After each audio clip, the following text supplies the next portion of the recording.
Avis vascular centre మన దేశంలోనే the best varicose vein hospital.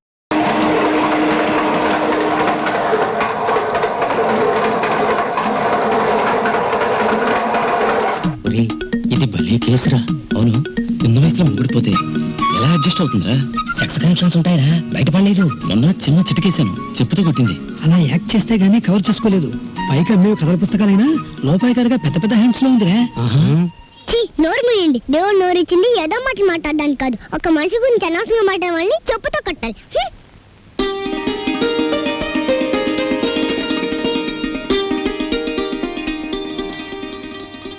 అన్నయ్య అన్నయ్య సైకిల్ కూడా లేవే. చూసావా, చెప్పుకుండా వెళ్ళిపోయాడు. రాంబాబు, నాకు దోశ. 2 ఇడ్లీ పడా రాంబాబు. ప్లేట్ పూరి రాంబాబు. పెసరట్టు ఇడ్లీ రాంబాబు. రాంబాబు, నాకు ఐస్ క్రీమ్. రాంబాబు, ఓ ప్లేట్ ఉప్మా. రాంబాబు, నాకు స్ట్రాంగ్ కాఫీ.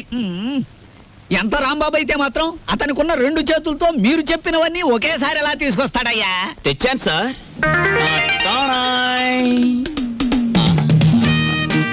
ఏమైంది? నాకు జాబ్ వచ్చింది. కంగ్రాచులేషన్స్. ఏంటి బాబాయ్, ఈ ఆర్థిక పరిస్థితుల్లో అల్లుడు స్కూటర్ కోసం కబుర్ చేశాడు Rambabu. Latest model scooter market లోకి రావడానికి 6 నెలలు పడుతుంది చెప్పండి, ఆ తర్వాత ఏం చేయాలో నేను చెప్తాను. అలాగే. ఏం రెడ్డి గారు, మా ఆవిడికి నా మీద అనుమానం ఎక్కువైపోతుంది రాంబాబు. మరి నిజమే కదా, ఆ క్లబ్ డాన్సర్ వదిలేసి తప్పైపోయింది క్షమించని మీ ఆవిడ కాళ్ళు పట్టుకోండి, అనుమానాలన్నీ తీరిపోతాయి. తినండి. ఏయ్ వాటర్. ఓకే.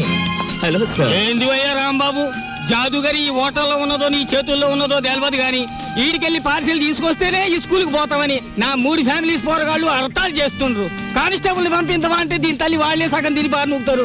అందుకని నేనే వచ్చిన. కట్టు ఒక చిన్న సజెషన్, మీరు మీ ఉద్యోగమైనా మానేయండి లేదా 2 ఫ్యామిలీస్ అయినా కట్ చేయండి. అరే ఆంజనేయులు, రాంబాబు సంటూ మనిషి దొరికేది చాలా కష్టమయ్యా. ఏకదమ్ గోల్డ్. వాడిని జర మంచిగా చూసుకున్నాం అనుకో, వచ్చే ఏడాది కల్లా లాడ్జింగ్ కూడా పెట్టొచ్చు. చూడండి ఎస్ఐ గారు, మనం ఎవ్వరి మీద ఆధారపడాల్సిన పని లేదు. నాది మూలా నక్షత్రం 4వ పాదం. నేను మట్టి ముట్టుకుంటే బంగారం అవుతుంది, బంగారం ముట్టుకుంటే మట్టి అవుద్దా? అరే దమా ఖరాబ్ అయిందా బాయ్? కండ్లబడని గ్రహాల మీద కాదు బాయ్ భరోసా పెట్టాల్సింది, తాకత్తున్న మనుషుల మీద. వాళ్ళని అలగ్ చేసుకోకూడదన్న దమాకు నీకుండాలి. సరేది, దీని తల్లి బిల్ ఎంత అయింది? 18 రూపాయలు. 18 రూపాయలేనా? మిగతా 82 రూపాయలు. 100 రూపాయలు నోట్ ఇస్తా. మహాప్రసాదం. ఇస్తానన్న మాట విని చాలా కాలం అయింది. వస్తా. ఆ నోట్ ఇవ్వలేదు. అరే పెళ్లి తారీఖు నాడు జీతం తీసుకోగానే తీసుకో బాయ్. నేను ఎవరిని? ఎస్ఐ దస్తగిరి గారు. నికాసైన నైజాం మనిషిని. నేను అడిగిపోతా. పోతే నే పోతా. Good morning sir. డ్యూటీలోనే ఉన్నా కదా, నడుస్తుంది. రాంబాబు, సూర్యాలమ్మ గుడి దగ్గర ఆ కిళ్ళికు డబ్బులుగా లేడు. వాడు నన్ను చూసి కన్ను కొట్టాడు. చెల్లు నొక్కటిద్దాం అనుకున్నాను, కానీ అల్లరవుద్ది కదా. వాడు అసలే కేశవరా మనిషి. నేనే కన్ను కొట్టానని అందరితో చెప్తాడని ఊరుకున్నాను. ఇలా రా. ఏమిటా మీద మీదకి ఎక్కేయటం? మా సర్వర్ తో నువ్వు ఇలా ప్రవర్తించడం చూస్తే మా హోటల్ కి ఎంత చెడ్డ పేరు వస్తుందో తెలుసా? రాంబాబు నాడని వస్తున్నాం గానీ అసలు నీ మొహం చూస్తేనే అందరికి చెడ్డ పేరు వస్తుంది. నీ మొహానికి ఫోన్ ఒకటి. వస్తా రాంబాబు. సార్, ఏమిటి? మీరు నెల జీతం అడ్వాన్స్ గా ఇస్తే మా చెల్లెలు స్కూల్ ఫీజు ఏమిటి అందరూ మంచివాడు గొప్పవాడు అనేసరికి నన్ను అడ్వాన్స్ అడిగే ధైర్యం వచ్చేసింది అనుకో. నేనేమను, నువ్వు లేనందువల్ల నా హోటల్ ఏం గోదావరిలో కొట్టుకుపోదు. కావాలిస్తే ఉద్యోగం అనే సెలిపా. 6 పెసరై. బాబు, త్వరగా లాంచ్ చేయండి. భద్రాచలం చూసి బండి ఎక్కాలి. గైడ్లో ఎంత లాంచి కదలదు మరి. ఎప్పుడు వస్తారు బాబు? వాళ్ళు అప్రోళ్ళు కోతుల్లో కూకున్నారు. ఆడు ఇక్కడే ఉంటాడు. వీళ్ళు ఇక్కడి నుంచి కదిలితేనే గానీ ఆడు కనపడ్డ మనకి. ఇవాళ రేపు రండయ్యా, మాకు టైం అవుతుంది. ఏంటి వెళ్ళాలా? వెళ్తే మా బాకీ ఎవడిస్తాడయ్యా? నువ్వు ఇస్తావేంటి? మా కనపడేదే సంవత్సరాలు ఒకసారి. ఆయన ఇక్కడే పట్టుకోవాలి. రాందే మేము ఇక్కడ నుంచి కదలే కదలమయ్యా. వెళ్ళిపోయారు. ఇట్టి ముద్ద అప్పులో వెళ్ళిపోయారు. ఎక్కడ త్వరగా రాయా. భక్తులారా, వచ్చేసాను నాయనలారా. మీ అందరికీ తెలుసు, నేను ఈ భద్రాచలం లాంచీ గైడ్ని. నా పేరు విష్ణుమూర్తి. నా గురించి నేను చెప్పుకోకూడదు కానీ అసలు మ్యాటర్ ఏంటంటే, నేను రామాయణంలో గుహుళ్ళంటి వాడిని. భక్తులను గోదావరి దగ్గరికి చేరుస్తాను. ఆ భద్రాచల కోదండరాముడి యొక్క పుట్టు పూర్వోత్తరాలన్నీ చెప్తాను. గోదావరిలో ఏ స్థలానికి ఏ మార్చి ఉందో చెప్తాను. గోదావరిలో ఎక్కడ లోతుగా ఉంటుందో, ఎక్కడ మెరగ్గా ఉంటుందో చెప్తాను. ఊళ్ళో మీరు ఎక్కడ మకాన్ చేస్తే మీకు సౌకర్యంగా ఉంటుందో చెప్తాను. మీరు ఎక్కడ భోంచేస్తే రుచిగాను చవకగాను ఉంటుందో చెప్తాను. ఏ రైలు ఏ వేళకి ఎటువైపు వెళ్తుందో చెప్తాను. ఈ వివరాలన్నీ మీ అందరికీ చెప్పినందుకు తల ఒక్కటికి 5 రూపాయలు, 5 రూపీస్ ఓన్లీ వసూలు చేస్తాను. ఇప్పుడు భద్రాచలం లాంచి బయలుదేరుతోంది. ఒకసారి రాముల వారికి గోవింద కొట్టండి.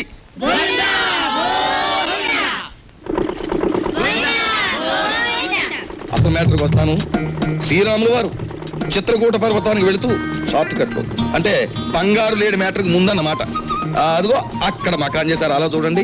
ఆ పక్కనే పెద్ద బండ కనిపిస్తోంది చూడండి, అక్కడ సీతమ్మ వారు చీరలు తుక్కునేవారు. అలా చూడండి, భారత కాలంలో పాండవులు వనవాసానికి వచ్చినప్పుడు ఈ గోదావరి ఒడ్డునే వెళ్తుండగా భీముడు కాలు జారి పడ్డాట, కృష్ణ భగవానుడు వచ్చి పైకి లేవదీశాట, అక్కడ ఒక పెద్ద గొయ్యి పడిందట.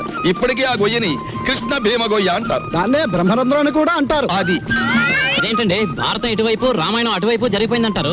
చేచే మేము నమ్మం. ఆ? అపచారం అపచారం. ఏమైందిరా? మిషన్ మొత్తం చెడిపోయిందండి. కొంప మునిగింది. ఈయనేదో అప్రాచప్ మాట అన్నాడు, లాంచ్ ఆగిపోయింది. ఎదురా సుడిగుండాలున్నాయి. ఆ. మొన్న నైజీరియా వాడ పులుసులో వంకాయల బుడుక్కుమని ఇక్కడే మునిగిపోయింది. భక్తులారా, మీరెవ్వరూ ఏమీ భయపడకండి. పంతులు గారు వాళ్ళు హడిల్ చచ్చే మ్యాటర్ చెబుతారు ఏమిటండి? ఏమన్నా విరుగుడు మ్యాటర్ ఉంటే చెప్పండి. ఇప్పుడు మేము ఏం చేయాలి? ఏముందండి, గంగపోతు చేయాలి. ఆ. మీరు 100 ఇవ్వండి, భక్తులందరూ తలో 10 రూపాయలు ఇస్తారు, చేసేస్తాను. నా 100. ఓం గంగే జవనే జైవ గోదావరి సరస్వతే నర్మదా సింధు కావేరే జలేస్మిన్ సన్నిధిం కురు కావేరే తుంగభద్రా చ కృష్ణవేణి చ గౌతమి భాగీరథే మహానద్యా పంచగంగా ప్రకీర్తితా. ఓం శాంతి శాంతి శాంతి. యంత్రే ప్రారంభే శుభే. మోటార్ ఎదులు.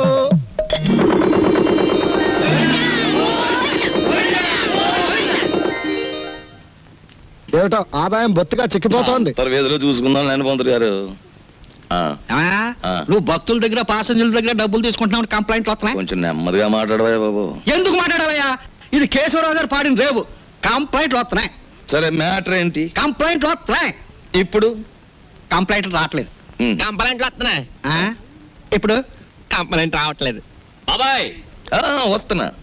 పెసరట్లు. ఓ అబ్బబ్బబ్బబ్బ, కాలిపోతున్నాయి. రాంబాబు, సుఖం నేను నా జీవితంలో సంతోషంగా ఉండేది ఎప్పుడంటే అభిమానంతో నువ్వు ఇచ్చిన పెసరెట్లు ప్రశాంతంగా గోదావరి మధ్యకి వెళ్ళి తిన్నప్పుడు. ఆ గోదావరి మధ్యనేటి బాబాయ్, ఇల్లుందిగా. అది కూడా ఒక ఇల్లేనా? అక్కడ మ్యాటర్ చూడు. తండ్రి వెంకన్న, కాకెత్తుకుపోయిన నేతిగిన్ని దొరికితే పక్కింటి పనికుర్రాడి గుండు కొట్టిస్తానన్నానా? దొరకలేదు. ఆవిడ మా అమ్మ. రోగానికి మొక్కులు, ఐశ్వర్యానికి ముడుపులు, పూజలు, నోములు మా అమ్మకని పెట్టిన ఖరీదైన ఫార్ములా. అబ్బో, వడ్డాణం కొంత పెద్దదే వచ్చింది. ఆవిడ నా శ్రీమతి, పేరు శీలవతి. బాగా డబ్బున్న వాళ్లకు ఉండవలసిన అన్ని కోరికలు ఉన్న మనిషి. తన మొగుడు లాంచీ రేవులో చాలీ చాలని జీతంతో చిన్న ఉద్యోగాన్ని, అది కూడా టెంపరీ అనే సంగతి మర్చిపోతుంటుంది. ఇక్కడ బ్రాకి లంగాకి మ్యాచింగ్ కుదరట్లేదు, అస్సలు కుదరట్లేదు తెలుసా? అమ్మో, మా కాలంలో చీరకి జాకెట్కే మ్యాచ్ని చూసుకునేవాళ్ళం. మీ కూతుని చూసారా? ఓసి నీ సిగ్గు బొగ్గులవ్వ. లంగాకి బాడీకి మ్యాచింగ్ ఏమిటే? రేపు పెళ్ళయ్యాక మ్యాచింగ్ కుదరలేదని మొగుణ్ణి కూడా వదిలేస్తావా? సర్లే, హారత్ తీసుకో, ద్వాదశ గడియలు వచ్చేస్తున్నాయి. మా చెల్లాయి విదేశీ ఫ్యాషన్స్, సినిమాలు, వారపత్రికలు అంటే చెవి కోసుకుంటుంది. కానీ వర్షం వస్తే మా నట్టిల్లు కురుస్తుంది అని ఎప్పుడూ గుర్తుకు తెచ్చుకోదు. హారత్ తీసుకో. అమ్మమ్మా, ఆ అరుపులేమిట్రా? నీ అమ్మ కడుపు మాడా, నీ గొంతు నొక్క. నొక్కుతావమ్మమ్మా, నొక్కుతావు. తరతరాలుగా యుగ యుగాలుగా మీలాంటి మూఢ భక్తులు నాలాంటి హేతువాదుల గొంతు నొక్కుతూనే ఉన్నారు. మతం మత్తుమంది అన్నారు. రోడ్డు మీద ఉండే మైలురాళ్లు, వంటింట్లో ఉండే రుబ్బురాళ్లు కూడా మీలాంటి అజ్ఞానుల వల్ల దేవుళ్ళైపోయాయి. మా మేనల్లుడు మా ఇంట్లోనే ఉంటాడు. ఎప్పుడూ ఏదో అరుస్తూ ఉంటాడు. దాన్నే విప్లవం అనుకోమంటాడు. ఈ గద్ద రెక్కల కింద దాని చెప్పు చేతలలో నడుస్తూ అణిగిమణిగి ఉంటుంది ఈ పరగణ. దీన్ని ఎదిరిస్తే అది వాళ్ళ అంతం. దానికి దాసోహం అంటేనే జీవితం. రాంబాబు ఉద్యోగం దొరక్క సర్వరైన విష్ణుమూర్తి